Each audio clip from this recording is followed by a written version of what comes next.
Jeffrey, finally you have cracked the code. After 7 draws, you finally get a victory. There was so much pressure on you. Anastasia took you as her pick to win the tournament. You felt the pressure on your shoulders, didn't you? Well, no, but now that you tell me this, I feel it a little bit.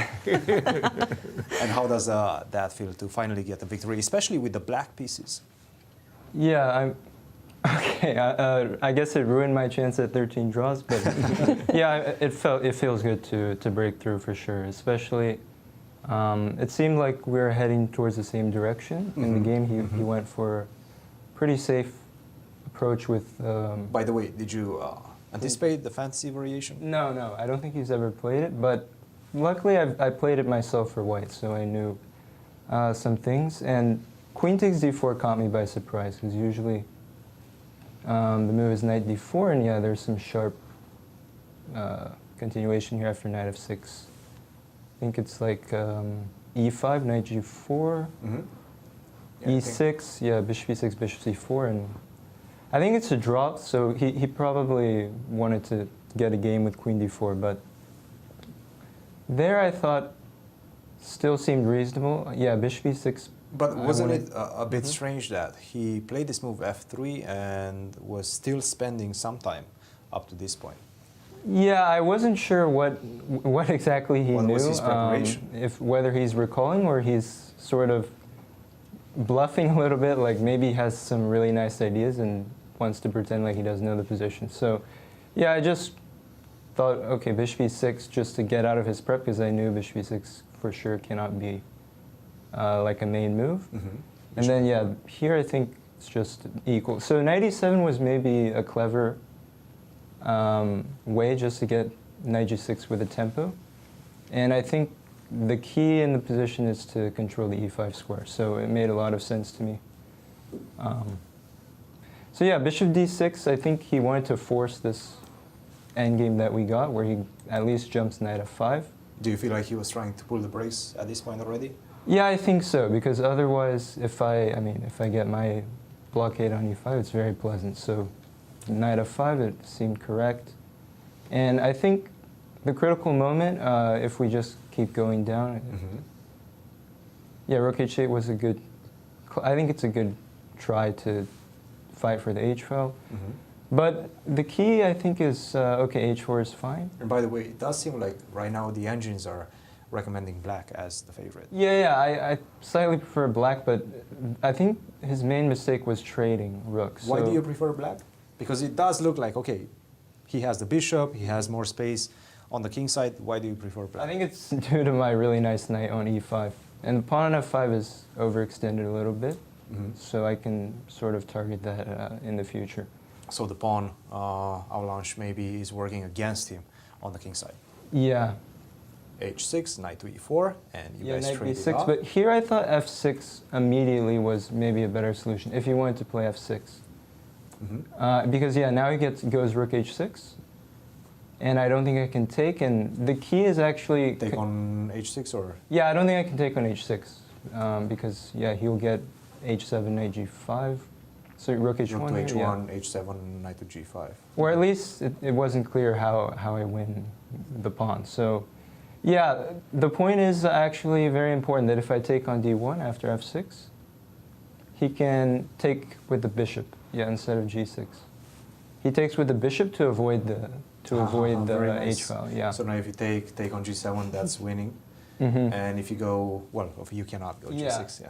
So and then rook he to gets g8.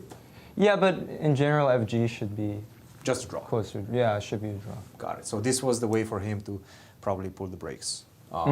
Completely at this point. Because yeah, now I think it's tricky for him, right? And he played this move c4. This completely shocked us. Yeah, it shocked me as well. I was wondering what is his idea, and then I think I figured it out. He was maybe, for whatever reason, assuming that I would throw in rook h2, because it looks nice. And then at least here he has rook e1. Okay. And maybe now I can't take the pawn. Because of take a knight c5? Yeah. Or then the rook comes to e7. At least, yeah, here he has play. So I don't know what it was exactly, but he maybe forgot I could just take immediately. Immediately with the rook. And then the rook comes to e8. Perhaps this is what he missed. Yeah, but I think, I mean, you stop calculating though if you see this. I mean, I have more, like I have other options. I can play knight b6 as well. Here. Yeah, so for sure I think he just, yeah, it's hard to say. Maybe he just forgot I could take immediately. Wesley, Jeffrey, congratulations, a big victory for you. How are you feeling about your chances with Fabiano right now surging through the rankings, Ray also winning game after game? What do you need to do to win this event? Yeah, Fabio and Ray, I think they're just playing amazingly. If they continue, there's not much I can do. So, yeah, I have a very tough schedule coming up, so I'll just do my best. Guys? Yeah, quick question for you, Jeffrey, first of all. Our congratulations, of course. And as a Caro-Kann player, I had some awkward experiences against the fantasy variation, and you chose a defense, Queen b6, that I've never used. I've used g6 in my practice, g6. I've taken e5, knight f3, and bishop e6. Again, these are ways I've met the fantasy variation. You chose Queen b6. How did you come up with this?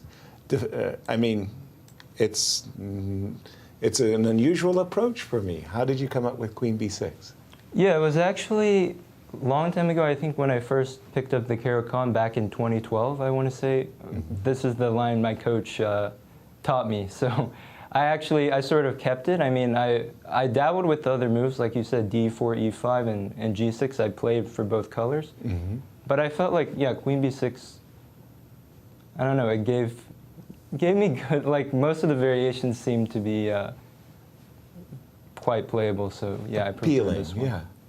Good. Who was the coach who recommended Queen b6? His name is Gabor. He's from Hungary.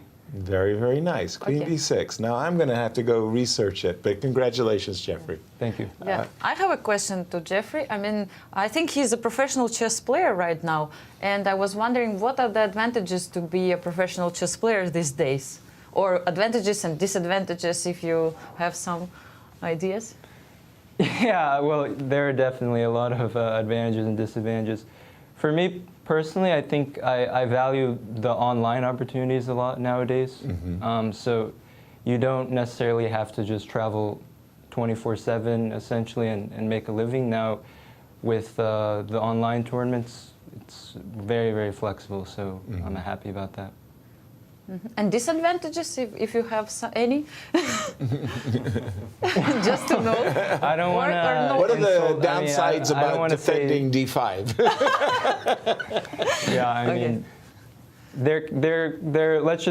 let's just say there are some negative things about being a chess player. I'll leave it at that. But good prize fund. I mean, Yeah, still, I mean, good prize money. Yeah. These are, I think, advantages, right? That is true. Yes. Okay. Thank you so much, and all the best of luck.